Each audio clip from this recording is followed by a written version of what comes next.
About 12 years ago, in the summer of 2004, I had a life-altering wake-up experience. And you need to understand, I was in my mid-30s, and prior to that wake-up experience, I was working on Wall Street, and I actually continued to work on Wall Street up until October of last year in technology. And prior to my wake-up experience, I was very self-absorbed. I didn't really care about my neighbors. I didn't care about anybody. I didn't know what love or humility was. I had no discernment over myself. Unconditional love of self was a joke. I looked at people that were in the energy field as the little that I knew about it, and I just kind of laughed to myself quite a bit, the pretty flowers and rainbows and whatnot. And my wake-up experience happened at the speed of thought, and it was really interesting because if you can imagine going through your entire life, looking at the world through your eyes in black and white, and then at the speed of thought a moment later, you see everything in 1080p. That's what happened to me. So in the summer of 2004, after my wake-up experience, I was able to see energy in everything.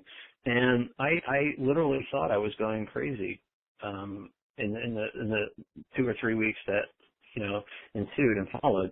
And, I was watching dead people walk across the street. I remember I was giving a PowerPoint presentation at work in a conference room filled with my peers, and an alien fell out onto the table, looked at me, walked right through the wall, and was gone.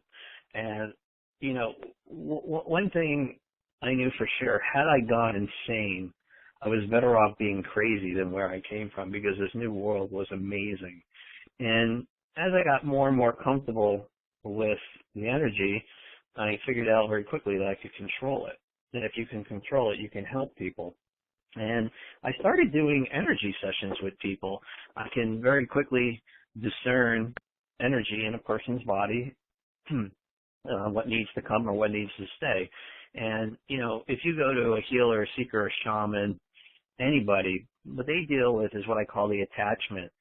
And, as we go through our life, energies come and go from our bodies. We experience great upheavals and great joys.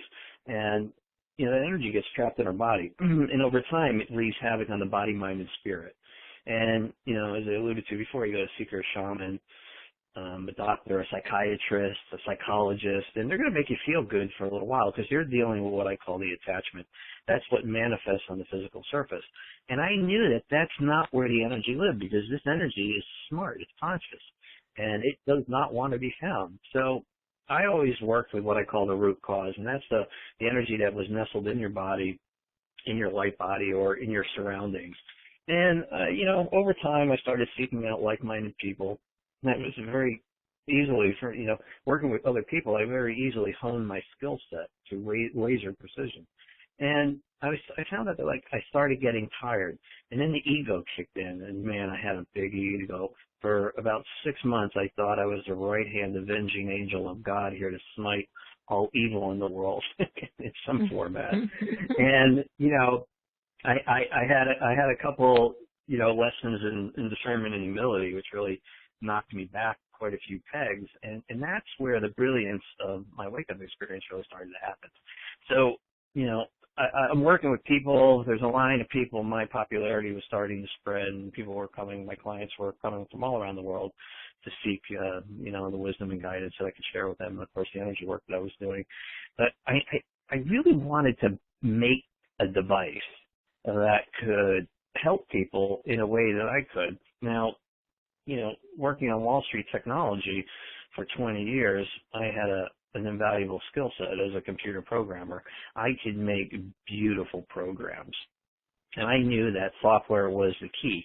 But I needed something to do with the software. So about a year later, I was looking at some YouTube videos online, and I came across the work of Dr. Emoto, who is a brilliant Japanese researcher in the 90s that proved beyond a shadow of a doubt that water has consciousness.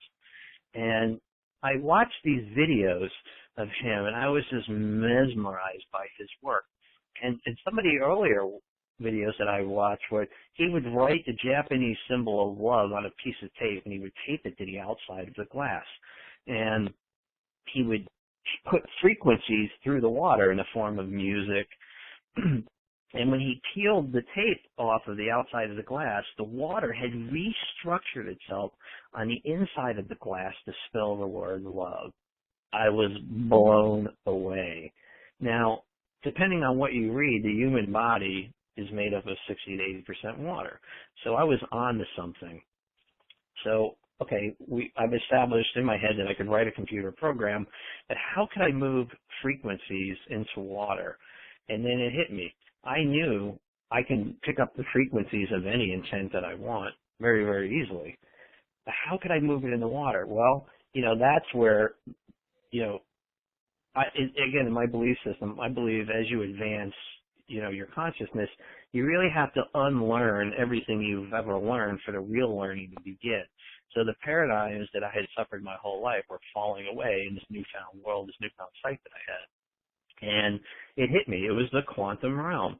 Now, this is a quasi term that people like to throw around, quantum this and quantum that. But scientists now are just starting to prove, beyond a shadow of a doubt again, that, everything is made up of energy. And they can do this through these mathematical formulas. Now, I have an engineering background, so I started studying, string theory, quark theory, everything I could get my hands on. And, I am all about simplicity, and none of these formulas made sense. And when you boil all this technical lingo down into its essence, that is, if everything is made up of energy and that energy is all interconnected, that interconnectedness is the quantum realm. It is a place where the past and the future exist simultaneously in the now. So in essence, your consciousness is linked to everything. So I knew now that the quantum realm was my vehicle to put that intent into water. Okay? So if you could put your attention anywhere on the planet on a body of water, I knew I could get the intention to it. So as the story goes, where you put your attention, the intention will follow.